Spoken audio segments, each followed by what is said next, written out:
بسم الله الرحمن الرحيم. هنعمل اختبر نفسك على الدرسين الأول والتاني وركز مع بعض. قلنا ضرب يا ولاد العلامة بتطلع لبره. طب أنا عايزة أضرب 35.4 في 100، يعني العلامة هتمشي كم مرة؟ مرتين. عرفتي منين يا ميس؟ من الأصفار يا حبيبي. أهو خدنا صفر، يبقى نحط الصفر ونحط جنبيه العدد.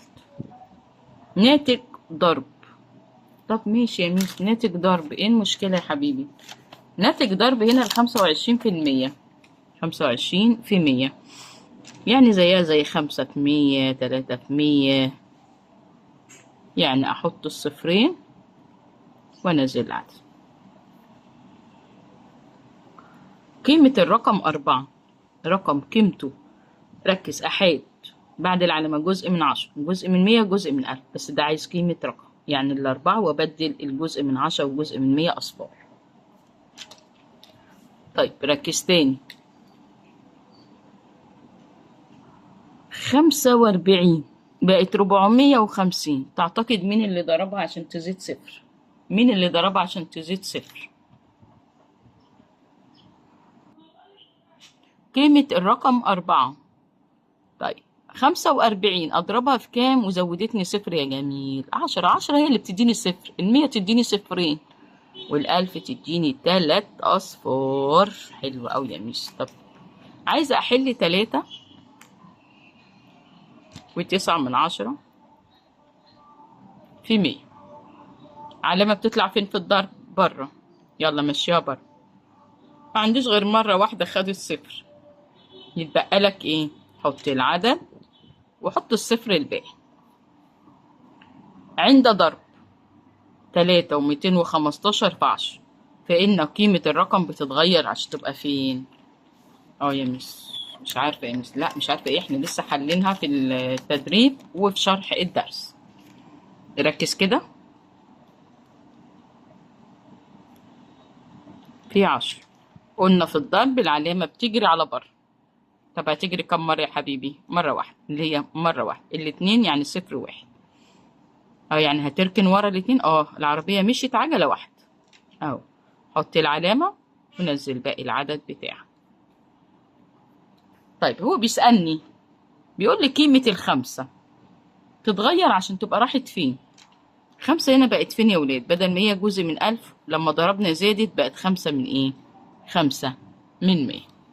تاني هنقسم على 10. العلامة هتمشي ايه يا ولاد؟ مرة واحدة. تمشي مرة واحدة، يعني العلامة بدل ما كانت بعد الخمسة بقت قبل الخمس. ونكتب العدد زي ما هو. عند قسمة.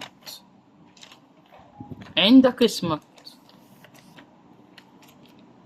يعني هنقسم 975. الناتج بقى 97.5. ايه يا ميس انت هتنامي ولا ايه؟ لا مش هنام والله يا حبيبي، بس بنحاول نهون شوية. ايه هو المنهج بقى لذيذ بصراحة وجميل جدا، مفهوش متعب، يعني الحمد لله ظبطوا لنا المناهج بطريقة جميلة جدا.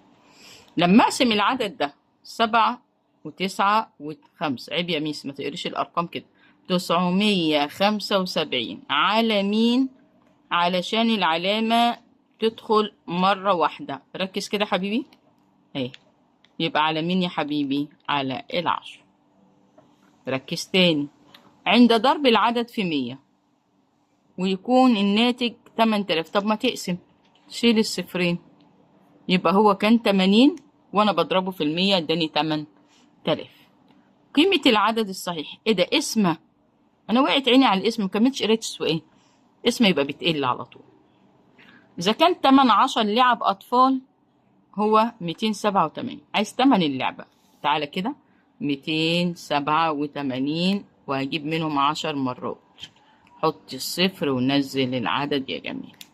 ما تنساش تكتب تمن اللعبة الواحدة، ماشي، والاخر يطلع معانا بالجنيه، علشان احنا قلنا مع بعض ان احنا التمييز بناخد عليه درجات. التمييز بناخد عليه درجات. حضرتك هتحل دي واجب. وبكده احنا خلصنا الدرس التاني وعملنا عليه اختبار. لايك وشير للقناة عشان يوصل لنا كل جديد. شكرا.